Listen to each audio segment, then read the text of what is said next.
Hello and welcome. I muted.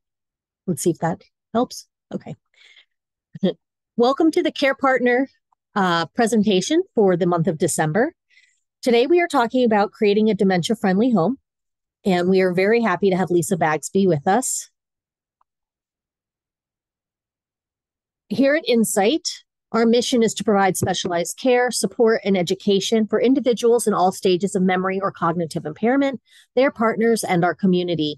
Our vision is a community where those living with memory or cognitive impairment and their care partners can achieve the highest quality of life.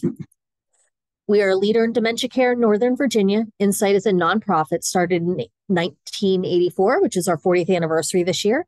We provide care specialized with adult day programs for people in all stages of their dementia journey. Our connection, building relationships and supporting care partners on their journey, and creativity, dementia experts sharing their knowledge and resources because every journey is unique. Lisa is an OT, an occupational therapist, an educator, a health administrator, an advocate. She has worked with adults and older adult populations for more than 15 years and has a passion for helping people age in place, maximizing their independence and quality of life. Lisa is an advocate and passionate about education, ensuring people have the information they need to make empowered and informed decisions. Welcome and thank you. Hey. All right, I'm going to unmute. This will pick you up, so you don't need to. Oh, all right, I'll stay muted. All right, let me share my screen with you. I've never on a webinar shared my screen. So down at the bottom? Yes, under more. Or because on mine, it does not have a share screen option. Because you're not under the, hold on. I know why.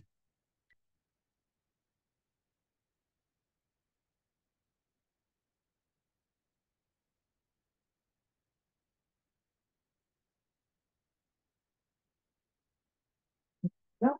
Should be all set now. All right.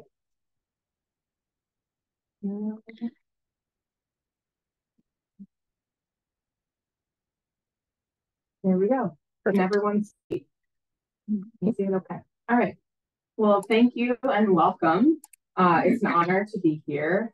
I love working with Insight. When I was working as an educator at George Washington University, I brought students here to do groups and learn about working with the population of people who have cognitive impairment. So I always want to give back when I can with my time and knowledge. So Melissa asked me if I would create a presentation on creating a dementia-friendly home, and so we'll dive in. Okay, so a brief introduction to me. I did a bachelor's of science in kinesiology from Iowa State University. I've always been really interested in how the body moves, works, how all the systems work together, which led me to receive my doctorate in occupational therapy from Creighton University. And then I did a master's in health administration and worked as a hospice director and eventually moved back into academia. During my clinical practice time, I've predominantly worked with older adults and adults, as Melissa said. I've done some health administration. I worked in academia for about 7 years, teaching an occupational therapy program both at Creighton and then helping to start the GW OT program. And then in March, I moved into aging life care management, and I worked for a company called Independent Use Senior Services. Let's see. So today, the things we're going to cover are summarizing the impact of the environment on function in persons experiencing dementia. We're going to be able to identify at least 3 adaptations. There's probably 3 per slide. So you'll have at least 3 adaptations to maximize independence in the home environment and be able to explain roles, routines, and function in relationship to maintaining independence. Okay, so as we all know, dementia, as it progresses, a familiar environment can become more and more confusing. And at times it can be pretty scary because you're in this place that you know, and then suddenly you don't know it. And so there's ways and things that we can do to help to mitigate the risk of those things happening or adapting to those things as we can. Loss of judgment creates potential danger for hazardous chemicals, candles, using the stove. Loss of recognition and insight into dangerous situations or activities, inability to call for emergency help, exit the building, move away from danger. People have a loss of visual motor perception, also known as their moving vision. So, really struggling with tracking things in the environment, which can create a lot of safety concerns. And then people have an inability to figure out or follow directions, even in familiar places. And as a caveat, my own father has dementia. He's in a probably moderate stage. He's physically very independent, but really relies heavily on my mom. So we're in some of these things, and I'm starting to see, I just saw them this weekend, and I'm starting to see some of these more significant changes with them. So I might bring in some personal examples as we move through this. Okay, so when we think about the environment, we really think about the external piece of things. We don't necessarily think about our internal environment, but really our internal environment when we have dementia is how we experience the external environment. And so I really want to talk about the sensory systems of a person and then how we can make adaptations to the physical environment to adapt to those changes. So we'll talk about, I know there's like 30 different senses. We're only going to talk about these 5. Vision, hearing, temperature, smell, and proprioception. So vision, a lot of times with vision changes, people experience disorientation. They have difficulty picking up on nonverbal cues. And so if you're thinking about like talking to somebody from a different room, they may not fully understand what you're saying because they can't see you. And so I witness this with my parents all the time. My mom will be in the kitchen. She'll say something to my dad. My dad won't answer. She'll say, "Art." And then he stops and then he looks at her. And then she says it again and he gets it, right? Mm-hmm. So he's not able to split and divide his attention as well. Vision has an impact on mobility. You have a greater risk of falling because if you can't see things in the environment or you aren't aware of things in the environment, that increases fall risk. And then age-related vision changes, glaucoma, cataracts, etc. So we have age-related vision changes, and then on top of that, add in dementia, and it changes, even more with how you can navigate the environment. Hearing. Hearing changes, I'm sure, and if you don't know, I'll say, hearing is one of the biggest risk factors for developing dementia. So if you're losing your hearing, get hearing aids. That can be something that can help reduce the risk. It may not stop it from happening, but it can help reduce the risk of developing dementia earlier. People with dementia have difficulty hearing softer sounds. They have an increased startle response. So, you're walking by somebody, it's really important to announce yourself before you get next to them because they may not hear you coming. And then they startle, which then increases their risk for falling. So a good practice, when I worked in memory centers and assisted livings and skilled nursing, I will always say, "Oh, good morning, so-and-so," when I'm behind them, so they know that I'm coming up. I say, "I'm coming up on your left. It's good to see you today." And so they know that I'm coming and it doesn't startle them. And then a lot of times having hearing loss can create significant feelings of isolation. So wearing hearing aids can really improve that. My dad has hearing aids and frequently doesn't wear them. My mom has to remind him to wear them. And when he does, he's so much more engaged in the conversation because he understands more of what's going on.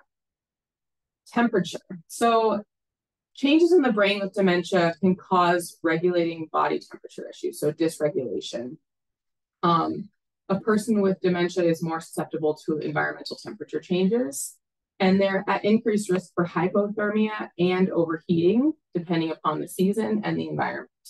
So these two things, so being too cold or too warm, can increase confusion and disorientation, can increase risk of medical concerns, thinking like in overheating, heat stroke, anything related to that. And then there's less awareness of the need for medical attention. So they might be feeling overheated and disoriented, but not able to communicate that to you.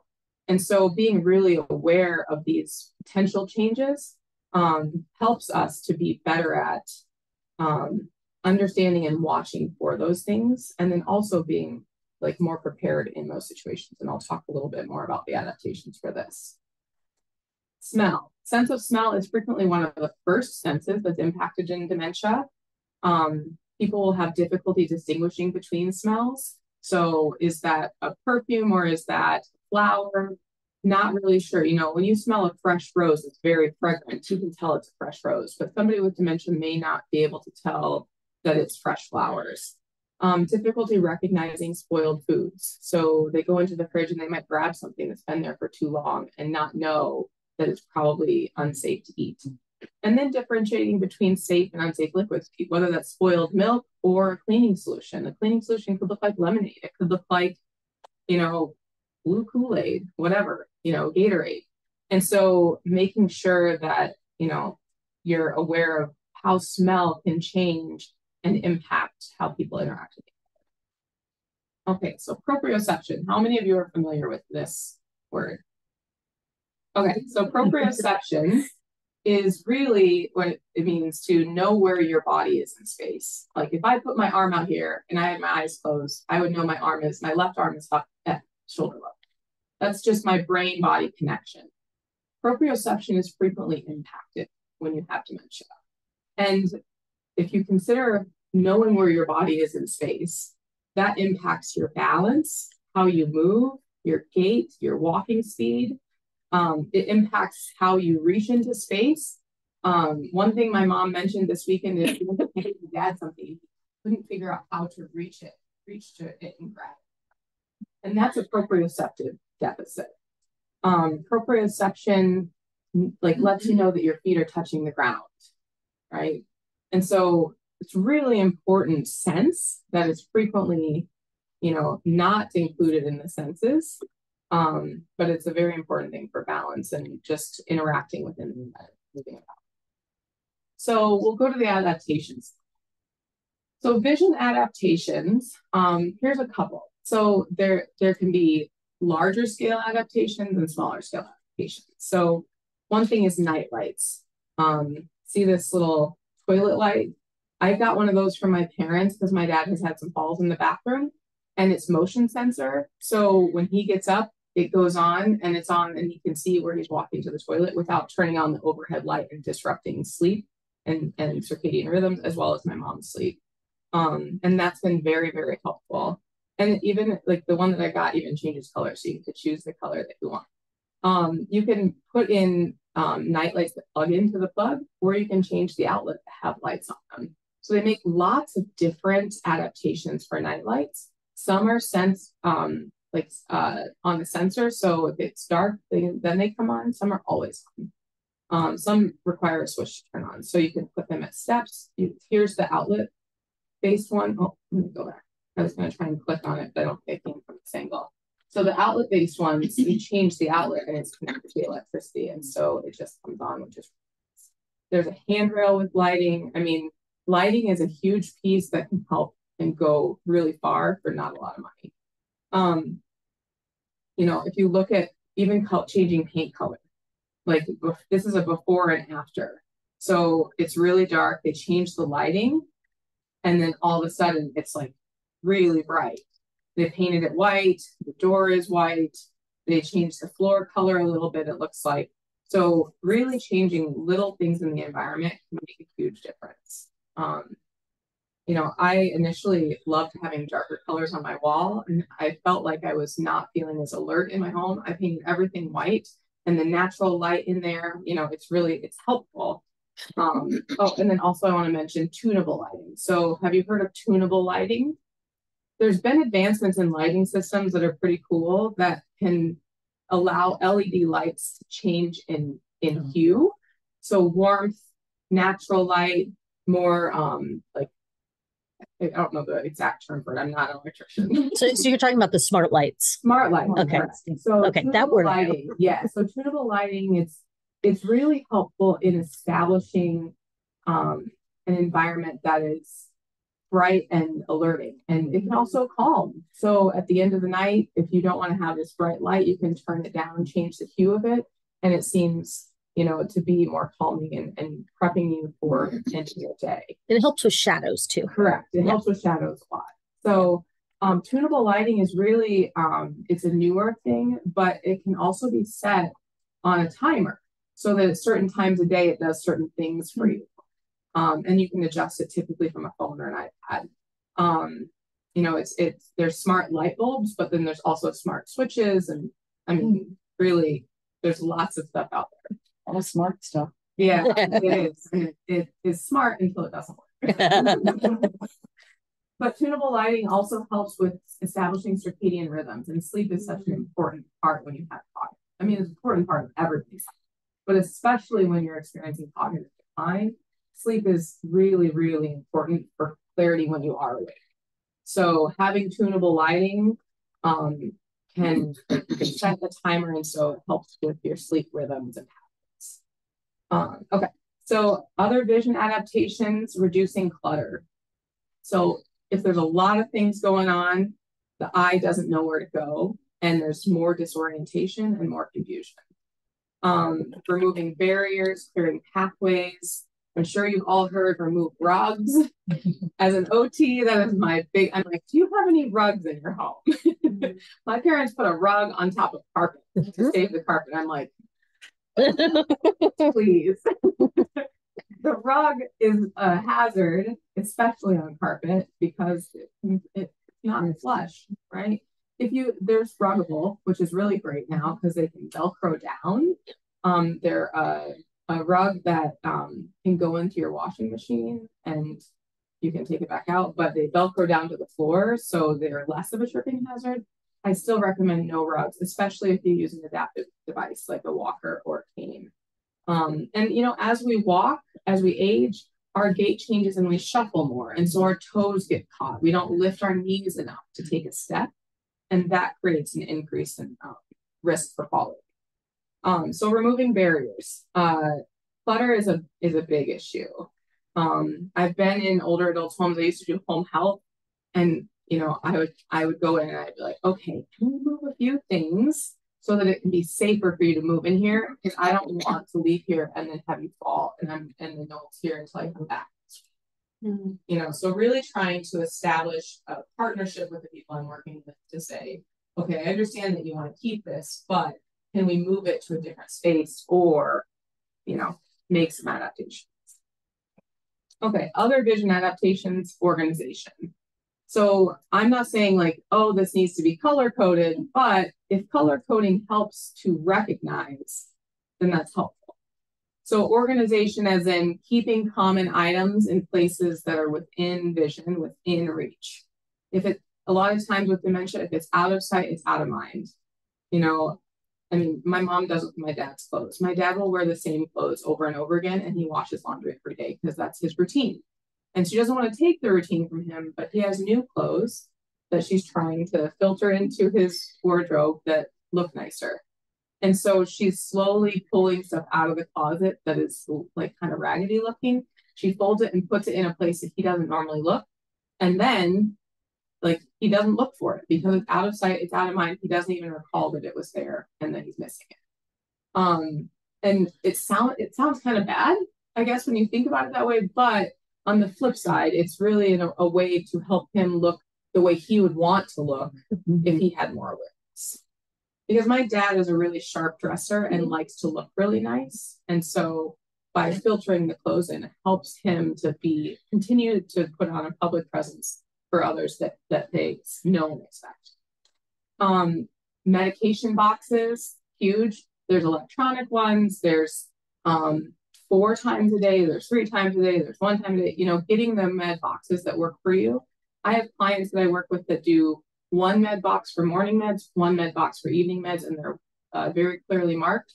And they're in 2 different places. So morning meds are in the kitchen, evening meds are in the bathroom. And so it's a really clear delineation, but that organization also goes into routine, which we'll talk about as well. But again, within reach, remember, out of sight is usually out of mind. And then also automating the parts of life when you can. So if you can do medications and put them in a med box, that's a way to automate. So you do 1 time a week, you fill the med boxes, or 1 time every 2 weeks.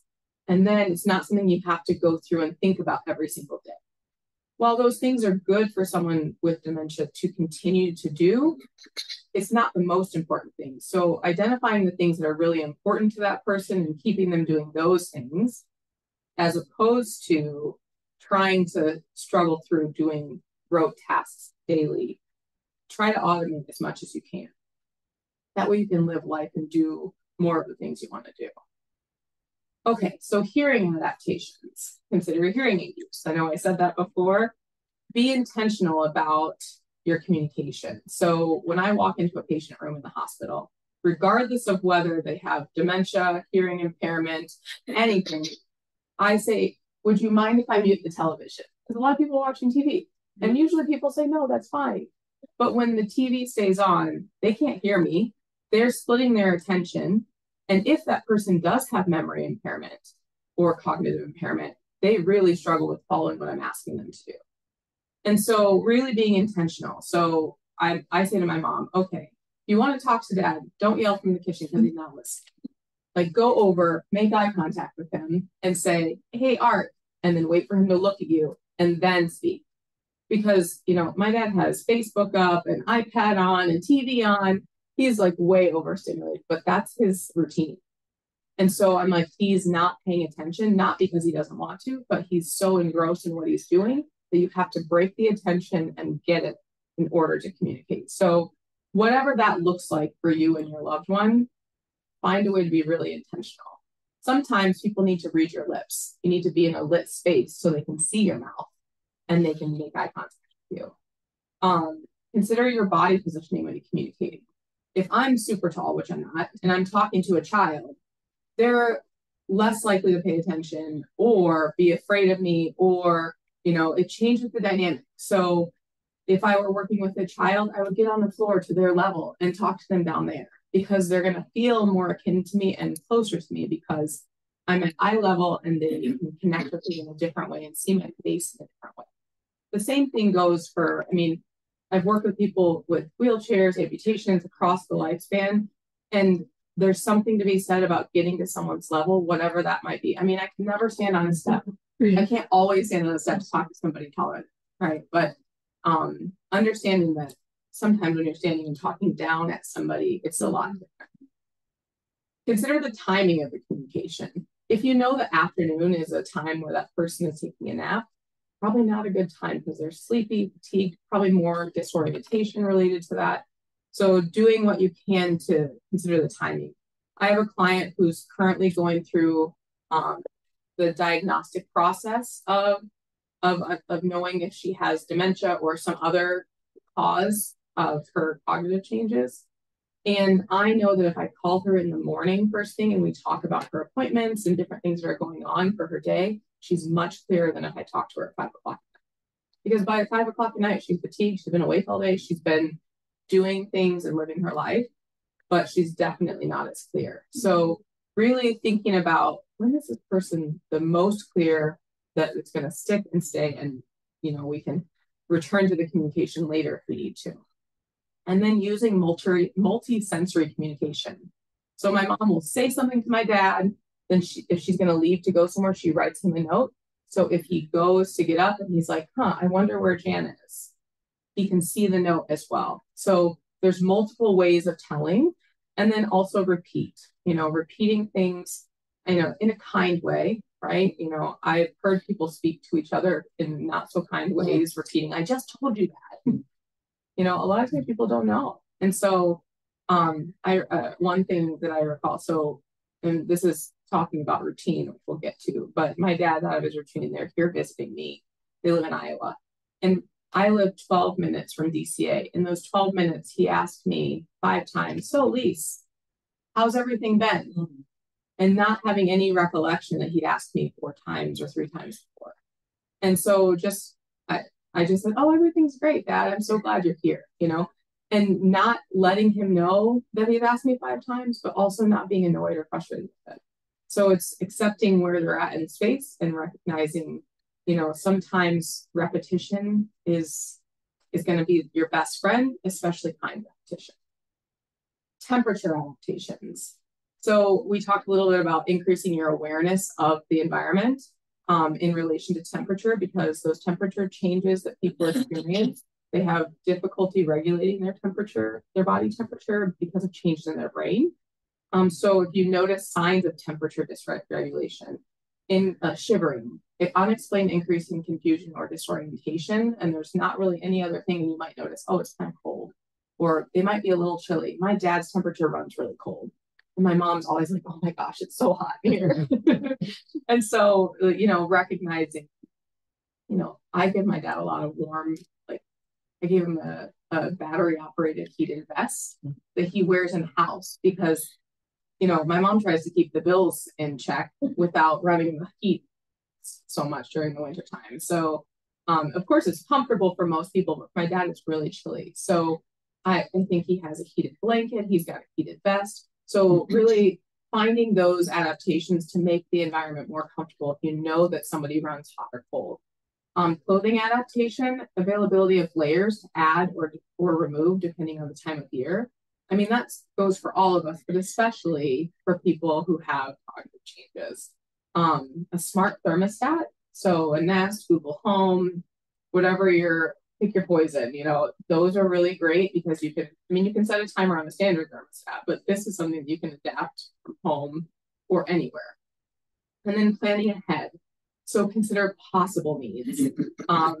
I always think about, like, growing up, my dad was a Boy Scout and he would say, always be prepared. So in wintertime, anytime I drive, I got boots, I've got a blanket, I've got jumper cables, I've got the whole 9 yards. So planning ahead. And so if you're going out with your loved one who has dementia and you aren't sure what the weather's going to be like, have a bag of extra clothes.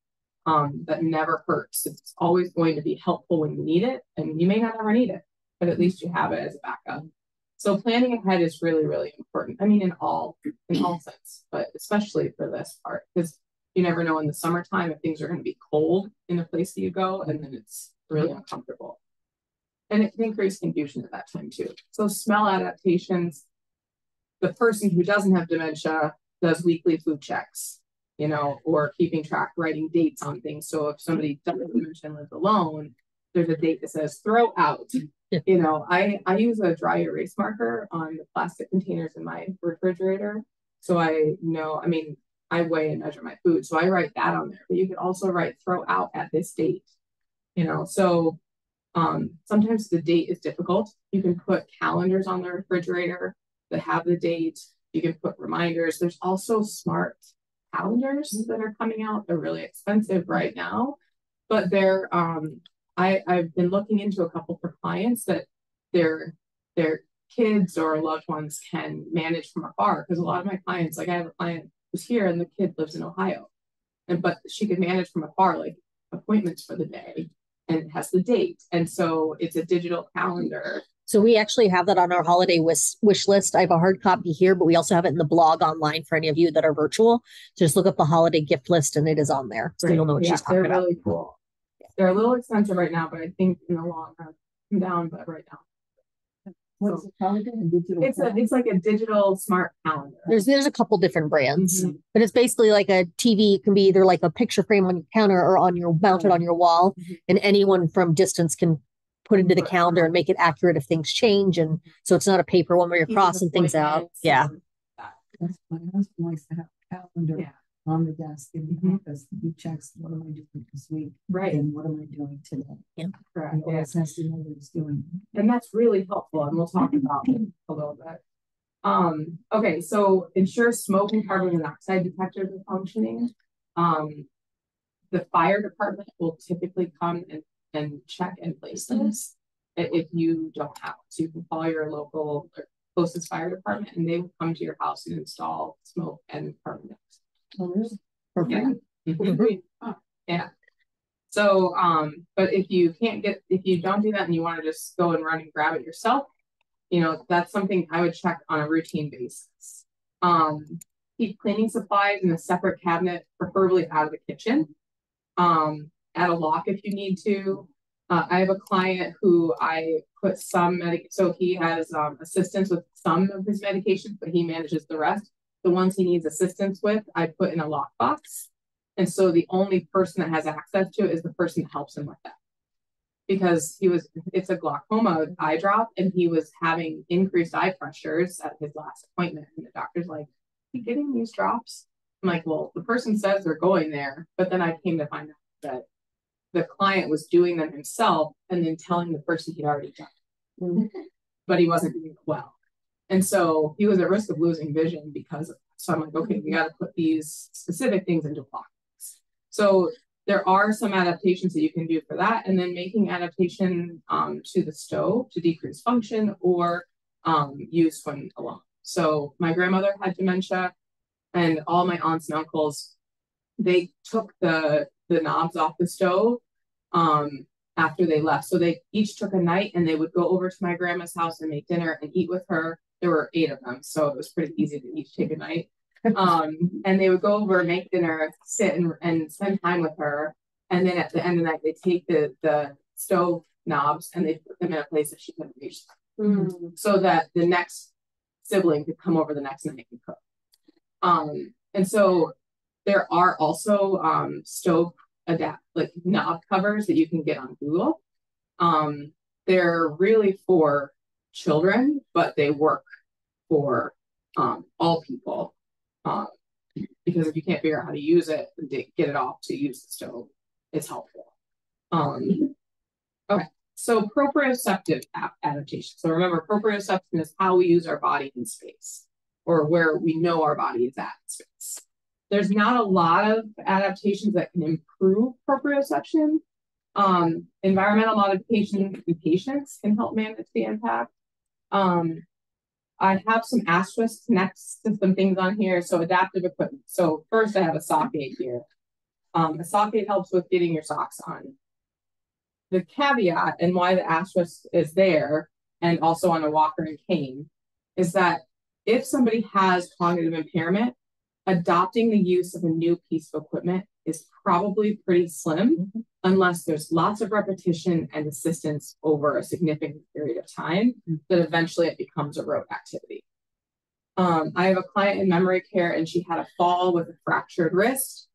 She was walking independently before, and now she's been walking with PT with a walker now that the cast is off.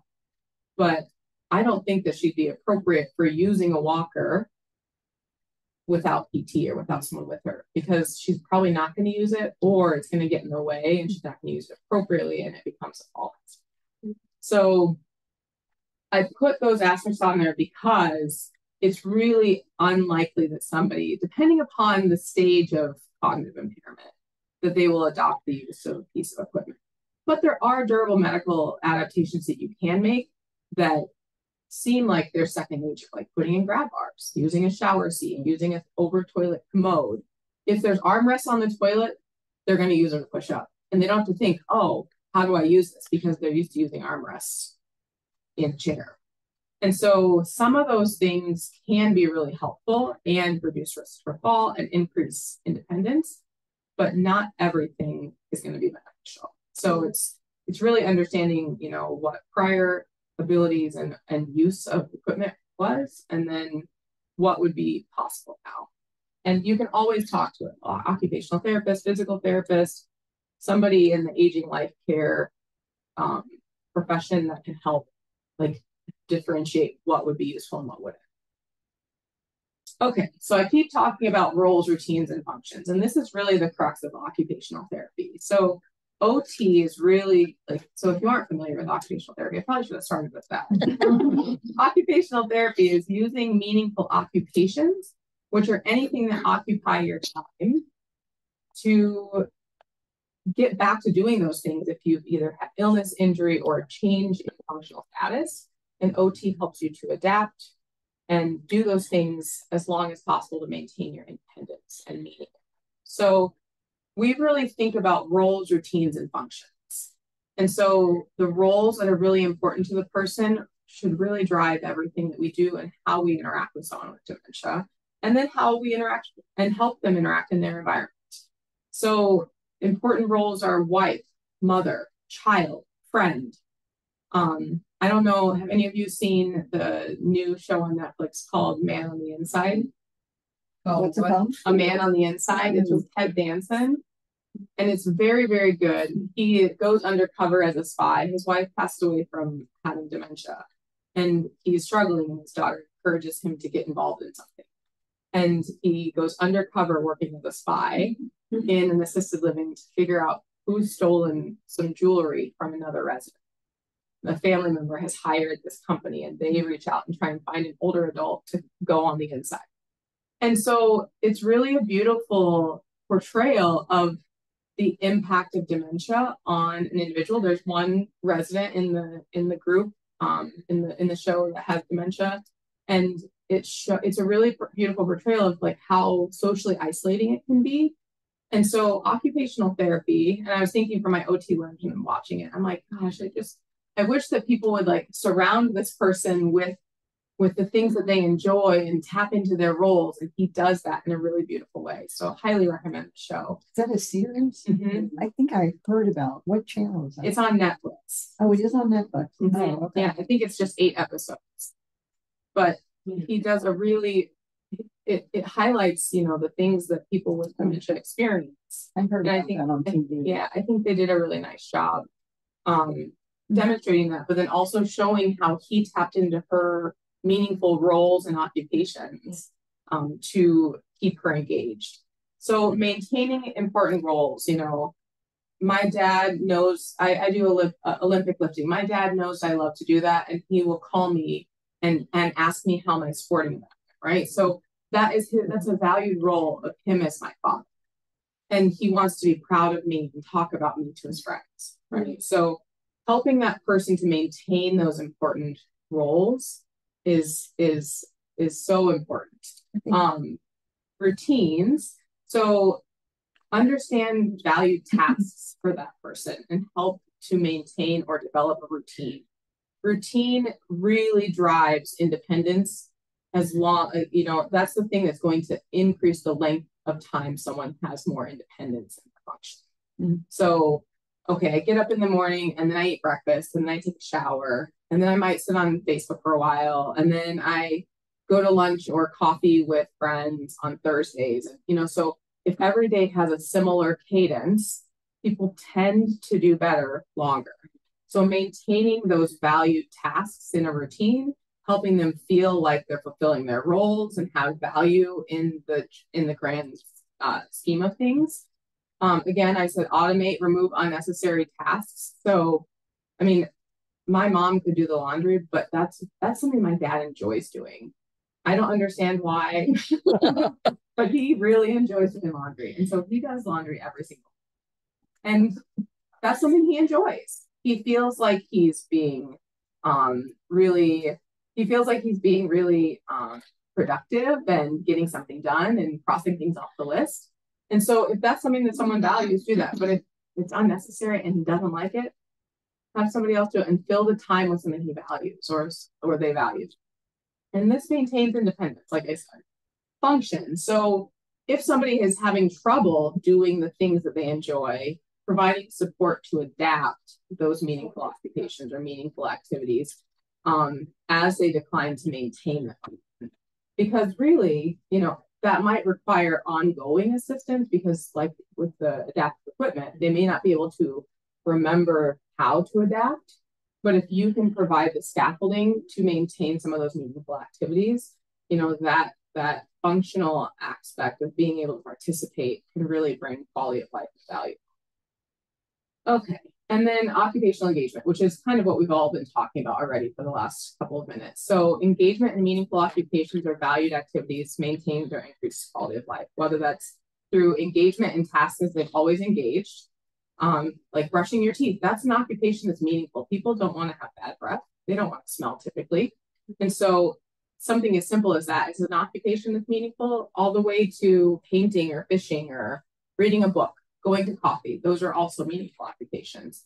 Occupational adaptation, like how do I take things that they really love that they're struggling with and make it possible? Mm-hmm. And that you can work with an OT or you can be really creative and find ways, right? Whether if they like cooking, but they can't stand, can you bring a chair in that they can sit at the counter? Or can you move things to the dining table and they can cut vegetables or prep food that way? So adapting those activities, you can adapt the environment to help someone to continue participating in meaningful occupations. Someone loves fishing, but they can't go out into the wilderness because there's not a path there that's easy to get to. maybe try taking a chair and sitting at like a bridge overpass, right? Or finding other ways. Like there's a lot of accessible fishing areas in various places. And then occupational exploration. If the things that they enjoy doing but can't do and you can't find a modification, really try hard to find opportunities to experience new things, because you might see that it taps into something from the past that they've enjoyed that's maybe similar. Or, you know, I think occupational exploration, a lot of times people don't do it because they're afraid of what might happen. But if you think about and plan ahead, so if I've never taken my dad to, I don't know,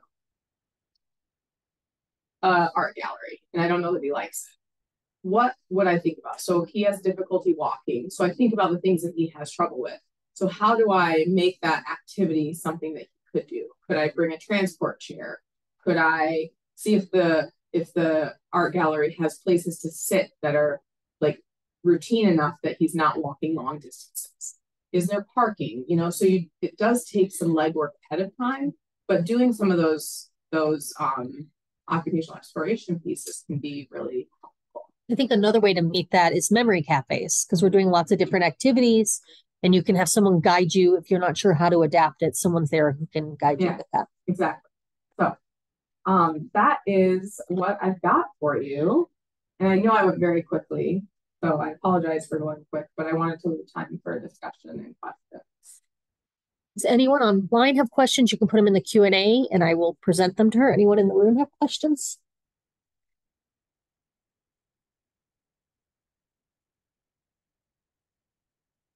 She did that good. I like it. I think on the roles thing, it's important too. Like your role as a grandparent, your role as parent. Absolutely, they stay involved with grandkids' lives, and that's their role to talk to them about problems maybe they're having.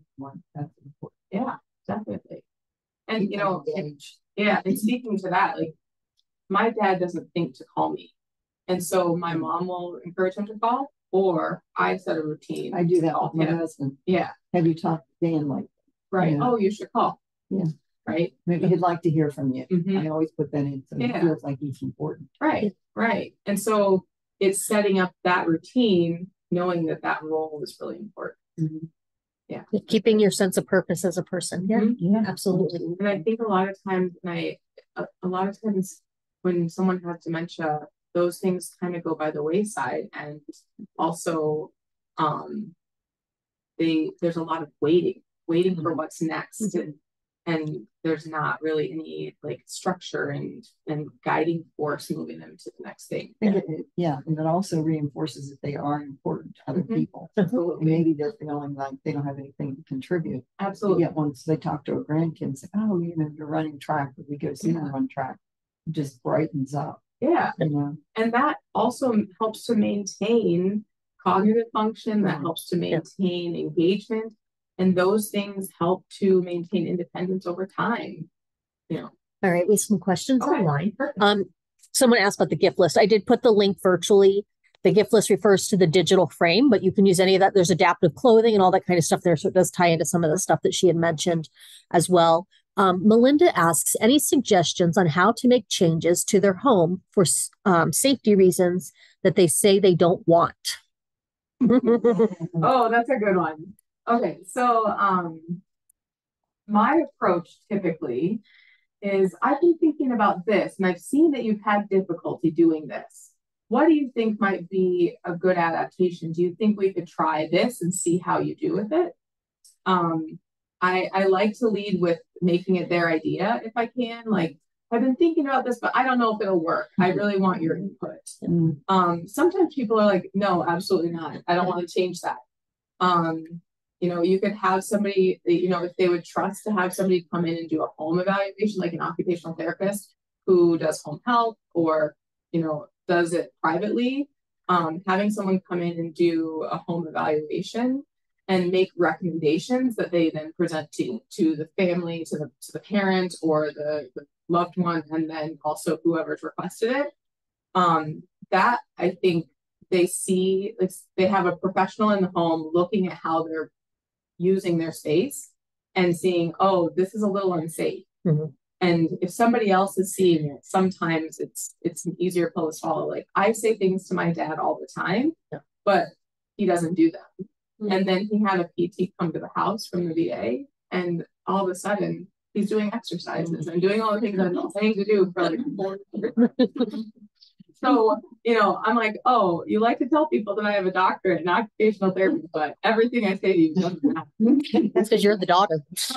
And so having somebody else can sometimes be productive. Lisa says, thank you. This was an excellent presentation. Adrian, my mom has moderate dementia, but now has had a stroke, which is affecting her cognitive abilities as well. Can you expound on DME or more things to consider in the home?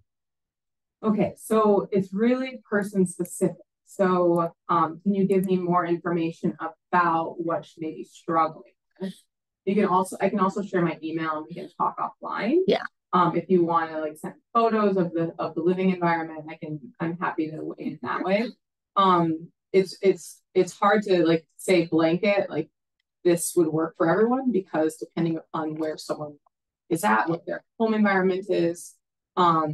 One thing I would say is have somebody come and do a home evaluation. I think that's number one. I can do as much as I can from afar, depending on where you live. Yeah. Medicare covers that, right? I'm not sure. Okay. If they're homebound and they can benefit from therapy, Medicare will cover home health, occupational therapy, physical therapy, speech pathology, and nursing. Okay. Rhonda asks, how do you stop correcting or disagreeing with a person's memories that are wrong? I'm trying so hard with my mom, but I just don't know where to start.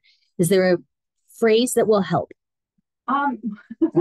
This is a really good question, and it's something that I've really practiced a lot. And my mom has really practiced a lot, because my dad had a stroke 26 years ago, and then developed dementia and was diagnosed about 3 years ago. I started seeing signs of dementia back in about 2009, 2010.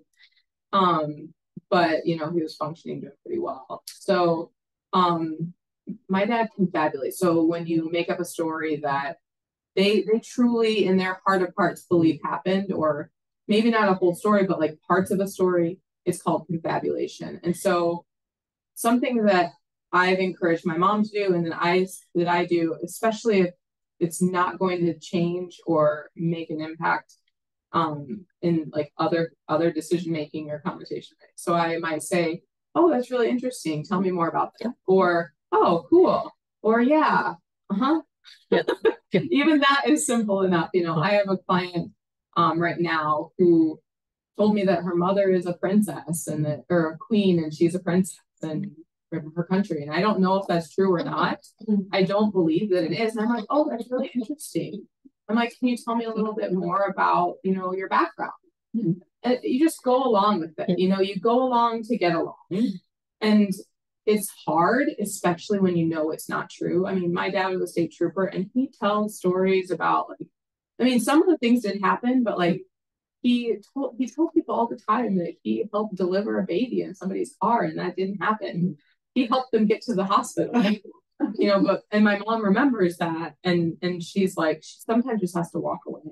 She's like, let him tell the story. He gets choked up and teary because he truly believes that happened. And so you just go along with it, and it's easier. It's less traumatic and difficult for them because that's how they truly believe it. Yeah, it's their reality. It is. It is absolutely their reality. So say, oh yeah, or you just have to walk away, or you can change the subject. Yeah. I like to get creative. So if they're talking and say, tell me more, and they bring in a piece of it that is accurate, or it's something you can spin off into another conversation. So my mom used to make a turkey. Oh, well, how did the turkey taste? Do you like turkey breast? And then you're not talking about mom, and you've moved off away from that because she never liked turkey and never cooked it. And that's true. Right. So changing the conversation. Yeah.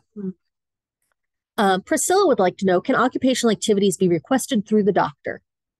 You can request an order for occupational therapy. Yeah. And that can be on an outpatient or home health basis, depending if they have to be home health or homebound to receive home health. But in some states, there are outpatient-based home health services. So it's billed under Medicare Part B as opposed to Part A. Yeah. Therese asks, how do you handle the behavior when the person becomes belligerent, and is there an adaptation that will work to help calm them down? Yeah, that's a really tough one too. So, I would talk to a neuro psychologist. That's one thing. If you have already talked to them about some of the behaviors that have been troubling, and there can be some medications that can help with that. That type of like aggression or agitation is really their brain trying to make sense of things, and it's a response of fear and anxiety. And so, like, if you know the person really well, trying to understand, like, in the context, what might be causing them to feel discomfort, fear, anxiety, and then addressing that. Or sometimes they just need space and you need to hit a reset button. You give them space, you walk away and come back, and it might be through. Especially at nighttime. Mm-hmm. Yes, because that's when they're tired. More agitated. Mm-hmm. Yeah. Yeah. And anything I say is going to set them off. Yep. So I just have to walk. Yeah, just give them some space. Yep. Yeah. Jill. And also, recognizing that that's the disease and not the person. Yes. It's like having that empathy and recognition. I have a client who herself has memory or cognition changes. Her husband has dementia, and she feels like him ignoring her and not doing the things that she needs him to do is him doing it on purpose. I'm like, no, it's not a choice. Like, you can't take it personally, but she is cognitively impaired to not understand that. Mm-hmm. So it's really a sticky situation. Yeah. So it's understanding empathy and recognize that's not the person. And Jill's question, I feel another important thing is to maintain dignity of the person. How do I help in social situations, like let them know their diagnosis without having to say it? Right. This is something a while ago when my dad was first diagnosed, he was telling people, and I encourage people who have dementia to tell people, because so often it's kept as like a shame thing and kept away from the public.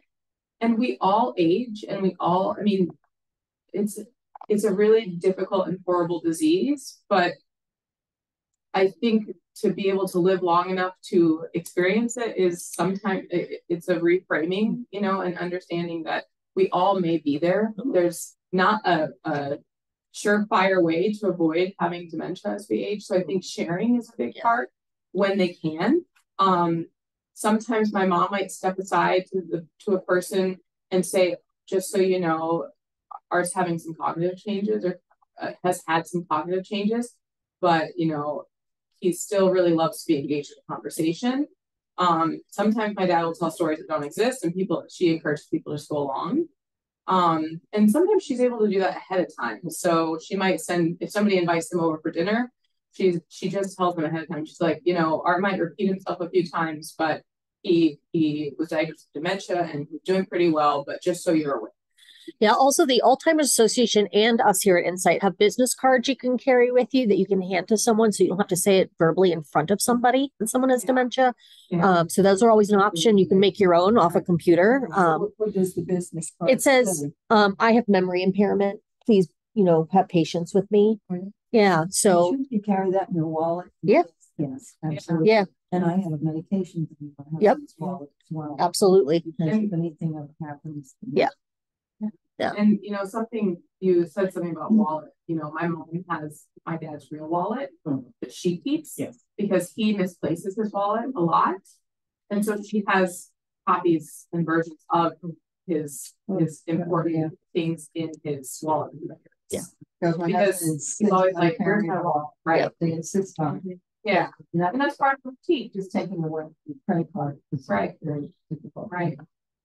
And so when you have a chance, replacing it with something that's comparable, especially if he's not paying. My mom is all the finance. Yeah. Right. So if you're doing that, replace it. He's going to lose. Like this. Right. So you can take copies of it. Yeah. Hi, do you have any recommendations for helping a loved one with finances? For example, my mother shops online and then forgets she has shopped, so she shops again. Oh dear. Yeah. So I have a couple of clients who have intellectual disability and they have a thing called a TrueLink card. And so it has like a set amount of money each month that somebody else manages, so like a POA. So you don't have to have an intellectual disability to use this type of card, but you can like give them like a Visa gift card, so it's not so there's limited funds. I think it's really tough, you know, if that's something that is a meaningful occupation, shopping online. It's tough because how do you know? I mean, yeah. That one I'm a little stumped on. Yeah, that's usually what I say is get the prepaid cards or the ones where the POA can control them. That's usually a suggestion I put. I have had a couple questions. Yes, this has been recorded. Yes, we will have it up within a couple of days so you can watch it again if you want for that. And our next question from PW, what's the difference between what a neurologist and a neuropsychologist is? Yeah, so a lot of times the neurologist like reads the scans and will send somebody to a neuropsychologist after. So they do the diagnostic part and then they send them to a neuropsychologist who manages medications and does more in-depth like cognitive testing. Yeah, they'll do like the 3.5-hour testing, manage medications for hallucinations, behaviors, things like that. And there's neuropsychiatrists, so they're medical doctors. Yep. Or a neuropsychologist could be a medical doctor who also has a psychology. Yeah. Lily would like to know, I've heard that color contrast can help people with dementia. Do you have more on this subject? I don't have anything clearly in my presentation, but yes, color contrast is really important. If you're thinking about, so I know, let me back up to the environment, for instance. So see this before and after. On this, I mean, while this is nice and bright, the floor is a great contrast, but like think about a hospital. A lot of times the hospital has white walls, white floor. Having that base strip contrast, so there's a differentiation between the floor and the wall is really important for vision. But then also following that contrast with eating utensils, so like the dishes. So having a dark placemat with a white plate. There are like studies that say that red is a really good color for drawing attention for eating. You know, I think any contrast. Well, I mean, not everyone wants to have red plates. Fiesta wears great. It is. Yellow, green, blue. I have red placemats. Yep. Right. Exactly. Yep. So having a contrast for depth perception is really important. You know, if you color coding a closet for someone who's having trouble, you could color code a closet so they can choose, you know, if they can differentiate between colors or color schemes. That can be helpful for someone with low vision. Red toilet seats are great. Yeah. So you sit on the toilet instead of the floor. Right. But if you don't want a red toilet seat, perhaps having a different colored rug. Yeah. I don't love she doesn't like rugs. You got yourself. I don't know. You could do, there's Dyson. Different colored. Correct. You put the toilet light on. Yep. And you know, it just hooks on the side under the seat, and then you can see. And I think it comes on during the day too. You know, so you can have a contrasted toilet to the floor. No, it's not always simple. Yeah. But if you don't want a red toilet seat, you can always get. Where the heck would you get a red toilet seat? Oh, you can buy them online. Yeah. Well, just like they have computer keyboards that are yellow keys with black on them. So there's lots of things they sell with contrast. It's a lot of low vision. Yeah. So low vision adaptations. One thing you can do is like for the microwave. So my dad uses the microwave still. You can put different colored like raised little stickers on the routine numbers. Like, so put it on like 1 minute. So he knows I pushed that one twice and I get 2 minutes. And so you can do color contrast. So like I've seen people do that on the stove, you know, maybe not for somebody who has dementia using the stove, but for someone who's just low vision, you know, so that you can differentiate between the different pushing. Or if you have a dial for the oven, put like the markers at certain like a marker at 350 because that's a really common oven temperature. So really using contrasting colors to draw attention. Some people I've even had use contrasting tape on the cabinets to draw attention to specific parts of the cabinet for looking for items.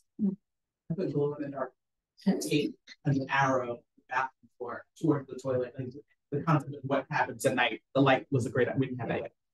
And also differentiating the comforter from the floor. Sometimes people's bedrooms are so matchy that that's an easy way to trip over something and then fall. Does anyone in the room have questions? I do have a question on the feeding.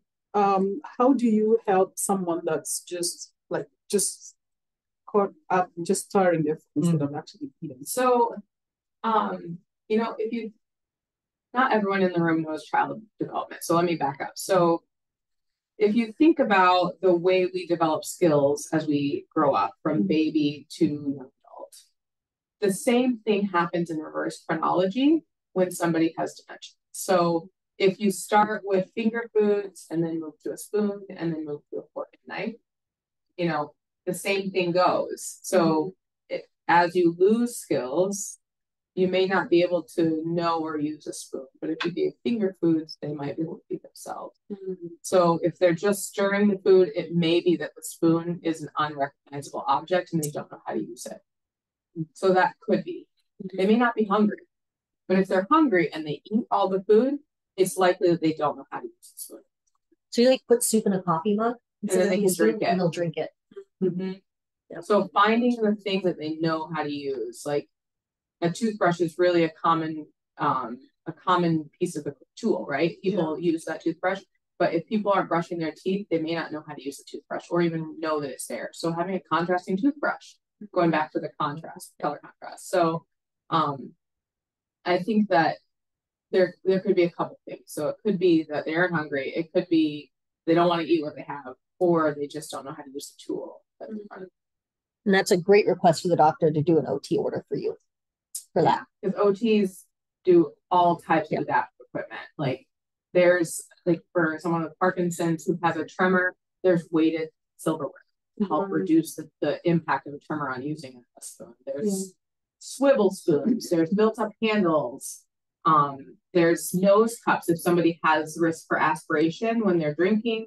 It's a cup that has a cutout so they don't have to, so because a lot of people tip their head when they take a drink, and that increases risk for aspiration as we age and our ability to swallow changes. So having a cup with a cutout so you don't have to tip your head to get the liquid. So there's lots and lots. I mean, the adaptations are really pretty endless. If you have an issue, there's probably an adaptation out there that exists, and an OT would be able to help find that solution.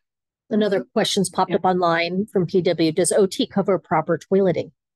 Yes. Yes. You know, in the hospital. So if that's something that you want us to cover in the home, that's something that people need to say to the OT. But frequently, so depending upon where the OT is at in the continuum of care, from like inpatient, hospitalization, from emergent admission, acute care hospital, OTs are working on the basic activities of daily living: brushing teeth, toileting, bathing, getting dressed, getting in and out of bed.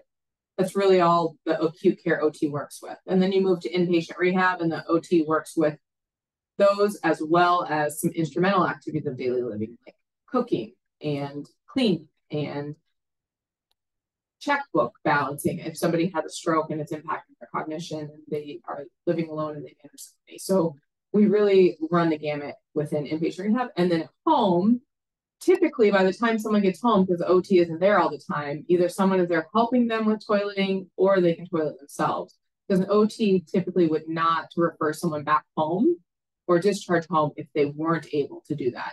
But if someone hasn't had a hospitalization, an OT could easily come and do an evaluation and treatment for bathing, dressing, toileting.